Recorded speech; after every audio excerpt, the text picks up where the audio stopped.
Hello. This airing of Face to Face with the Spotlight is in conjunction with the Spotlight newspaper, a beacon of news for the Southeast region of Saline County. The Spotlight distributes on the third Thursday of each month for free. Sign up for a digital copy on the Spotlight Facebook page. The Spotlight thanks the Lynchburg Community Hospital, who is preparing to meet the needs of the community it serves. And according to Administrator Larry Vanderweg, the Southeast region of Saline County is included in that community.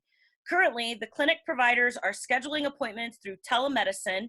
The Lynchburg Community Hospital is a subsidiary of Saline Regional Health Center and has prepared for the potential surge of patients experiencing COVID-19 symptoms. Currently, no visitors are allowed in the hospital with patients except for with minors and individuals with disabilities. The Spotlight also thanks Frisbee Construction. George Frisbee started Frisbee Construction in 1949. His goal was to build quality projects at a fair price to his customers. George's family still runs Frisbee Construction with the same motto. Frisbee Construction wants to thank all of their customers for allowing them to work with you. Additional businesses worthy of appreciation include Ad Astra Books and Coffee House, the Citizen State Bank and Trust Company, Nelson Green Line, Hobbs Creek Veterinary Services, the Saline County Farm Bureau, All American Sales, the Appliance Center, and K4 Garage, all businesses and organizations with roots in the Southeast region of Saline County. My name is Leslie Manning, publisher and owner of the Spotlight newspaper, and I'm excited to introduce you to our guest today, Scott Blocklinger of Rural Gypsum and Kenny Johnson of Rural Aceria. Welcome. Hi. Good morning. So Scott, I asked you to be on the show because last week Pat Weller was a guest on the show and said that he didn't feel like COVID-19 was impacting him that much as a farmer. And I'm wondering, since you are the manager at the Gypsum branch of the AgriTrails Elevator, what needs to happen in the world around us in order for wheat harvest to go as normal? Well, I think pretty much what we're doing now, we're keeping our outside truckers out of the office. As a whole, in general, our business, we're pretty well separated anyway. Guys are in their own rigs, in their own tender trucks, in the elevator. So I think as far as the social distancing, we do that pretty much on a daily basis as it is. Farmers themselves, they're isolated. So I think we're in good shape at this stage of the food chain. We're in pretty good shape. Like I say, our outside truckers, people we don't know, we keep them at a distance. We do everything outside with them. So what other industries need to be running smoothly in order for wheat harvest to happen? I know that's a few months out, but looking forward, who all is a part of that process that needs to stay healthy between now and then or by then? Well, from here, it gets a little more tight-knit. From here, our wheat will go to flour mills where there's closer contact with workers and truckers. As far as that goes, there's a lot more out-of-state truckers that go into the flour mills hauling the byproducts, the flour and everything else off. Those guys are in way closer contact than what we are in production. So okay, they're the ones that need to stay the healthiest. So have you been in contact? Do you know anything about what mills are doing to ensure their safety? I know a few of them are temping some of their employees when they come in, especially the ones that work closer together. They're checking for symptoms and isolating if they need to. And further on down the line, we don't want to leave out the grocery stores. Those guys are having a rough go of it right now, and they're selling our products, our bread and our all of our grain products. Okay, that makes sense. There really is a chain of industries that from farm to table. Right, and the further down the chain to the retail side you get, the closer contact there is. And those poor folks, they need to stay the healthiest. The people in the grocery store? The people in the grocery stores on the retail side, yes. That makes sense. Well, I want to take a minute and share with our viewers about McKim's service. McKim's service is owned by Rob and Alicia McKim. The service technicians include Rob McKim and Vernon Cathy. The McKims purchased the mechanic shop in downtown Gypsum in 2015, and with the help of the late Vern Meyer, Sean Corbett, and Marshall Coleman, remodeled the entire building to house 4 lifts and for mechanical work on all makes and models of vehicles. McKim's service is a major repair shop as far as major mechanical and electrical repair. He and Vernon work on transmission repair, heating and cooling issues, brakes and suspensions, and any electrical repair. So Scott, what would happen if something in the chain broke down? At the small country level, probably you wouldn't see a lot. Say one small country elevator had a case of it blow through their whole crew, you probably wouldn't see a lot. And I just don't think that'll happen at this level, being we're already, we work distant the way it is now. If you go up the chain towards the retail side, the mills, that could cause a definite delay in getting the finished product to the grocery stores. Hopefully it wouldn't hit all of them. Hopefully we keep, like the packers, they're having to shut down a few packing houses right now. We don't want to see that with the mills. It would just slow the chain down. And like I say, I'm probably as worried about the grocery stores as I am anything else in our supply chain to the consumer. So if something does, if a part of the supply chain breaks down, how does that impact the farmer? Like, can the farmer still bring the wheat to the elevator? What happens if you run out of space for storage? Well, we'll probably pile on the ground, but I don't foresee that as being a huge deal for one harvest. If this continues on, God forbid, for more than 1 year, then I could see it being a problem for one harvest. I don't see it affecting us, even if we can't ship for the most part. As far as, like I say, I'm probably more concerned down the chain where people are working closer together than what I am at this level of the food chain. As far as affecting the farmers, since the COVID started, we have already seen effects in our futures prices. Everything from cattle to hogs, grains, it's all been hit really hard. So where does wheat stand at this point? Wheat actually is our bright star. They're needing wheat, and it's holding its own. Let me look out the window here. Right now, we're bidding $4.70 cash, which is on the upper end of the last 3 or 4 months. Okay. Well, let's hope it keeps going up then, huh? Yeah. The uncertainty with the markets, from the stocks all the way to the commodities, nobody knows. Okay. Well, thank you, Scott. I want to talk about Tri-Valley Seed, speaking of harvest. And Tri-Valley Seed is owned and operated in Gypsum by Justin Knopf with Garrett Kennedy, supporting the relationships it takes to sustain community. Tri-Valley Seed offers Pioneer brand seed product, and when they say with you from the word go, that includes being with you when issues arise that are important to the community.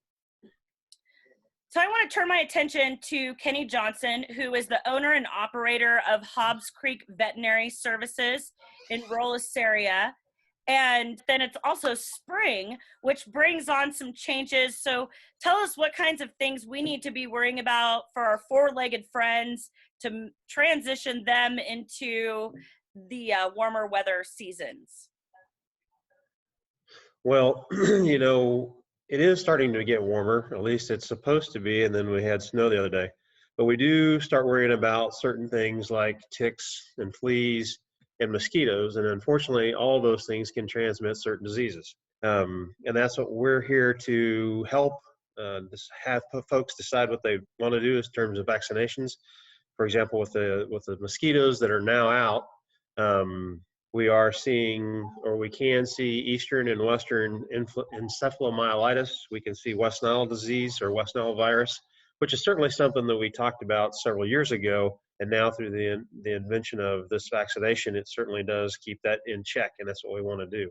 So we worry about mosquito-borne things, we worry about tick-borne things. We do worry about that, and the best way to do it is to vaccinate and protect our animals.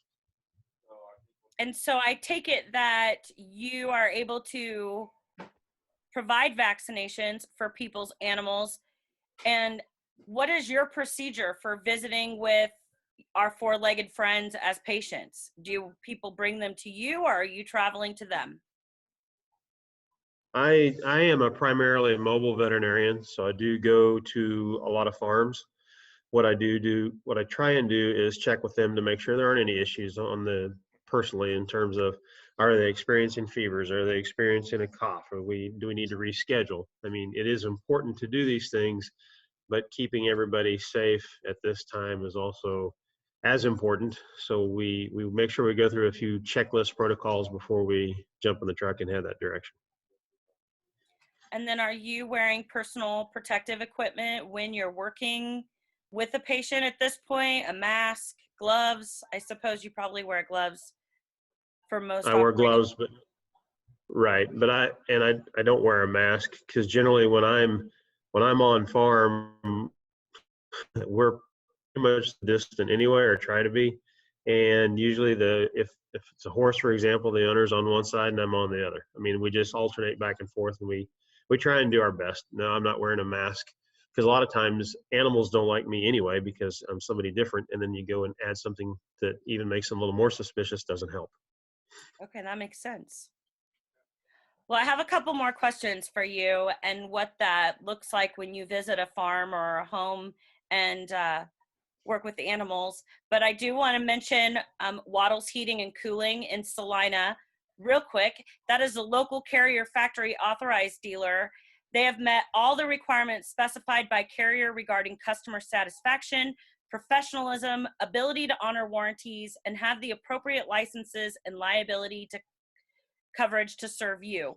Waddles Heating and Cooling, a business conducted by Charlie and Elaine Waddle and their son Bruce, residents of rural Kip, as well as many other committed employees, make customer service their top priority. So, Kenny, how are you seeing COVID-19 impact animals? I mean, there's a bit of a mention about the cattle markets, and some of the slaughterhouses are shut down. Are ranchers being impacted by this pandemic? Oh, without question. I mean, I just read before I came on with you about a pork processing plant that's now having problems because of the COVID-19. And there's no doubt that farmers and ranchers in our area are going to be impacted by it. It may not be right now, but honestly, if you try and take something in and sell at the local sale barns, you're going to see a price reduction, and that's unfortunate. We do know that there are things in Florida, for example, that's fruits going to waste because they can't get them into restaurants or schools or whatever because those are closed down. We know that we have some dairies dumping milk in other regions of the United States because, again, can't get into schools or wherever they need to go. So unfortunately, this thing is causing more problems, not just as a urban area, but in a rural area as well. And it's just a trickle down. I had read some things and watched some pieces about milk being spilled, and but I didn't know about the fruit in Florida. But I suppose the school system is a really big market for putting food on tables. Correct. And so schools are closed. Correct. Well, and not only that, but like in Wisconsin, where a third of their production goes into cheese making. I mean, Hunter goes to school at Marquette, and we've been up there prior to all this, and I'll tell you, they had some pretty good cheese up there. I feel bad for those guys, and unfortunately, that's just another side effect of what this disease is doing to us as an economy. So are you saying they're not making cheese right now because they can't distribute it, or?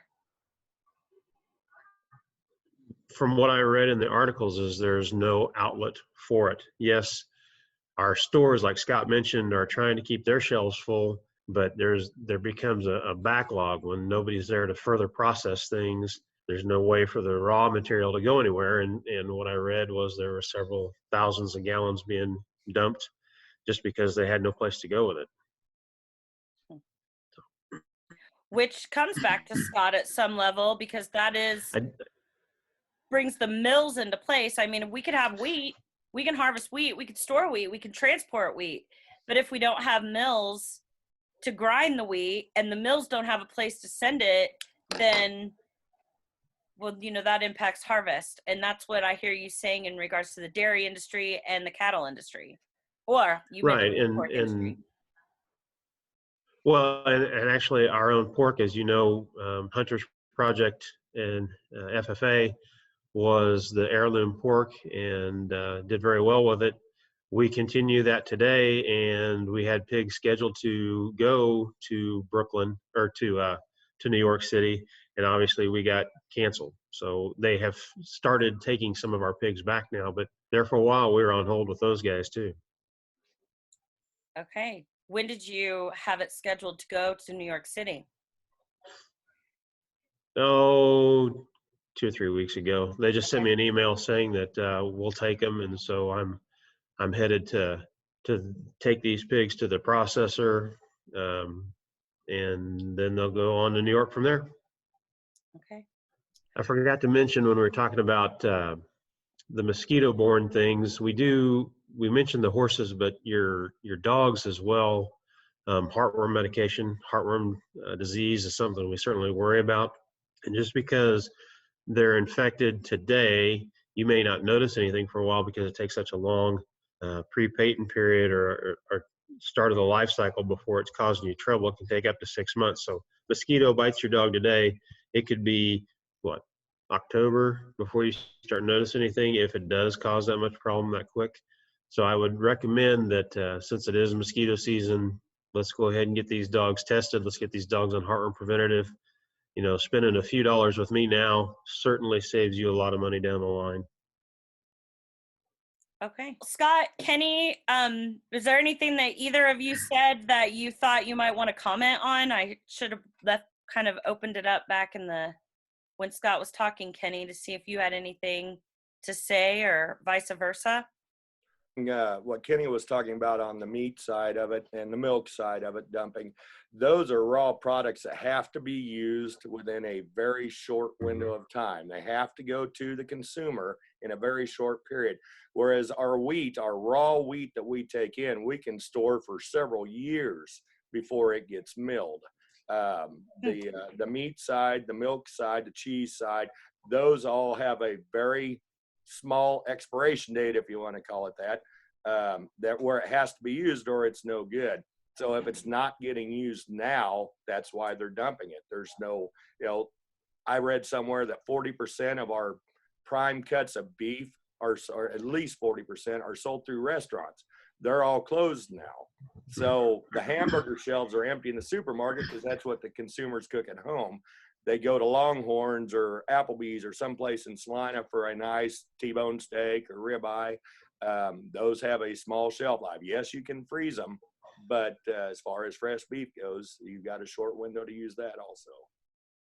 That's a good point. And so I know that a couple of years ago, Agri-Trails put up some new storage at the Gypsum branch. How much storage do you have there?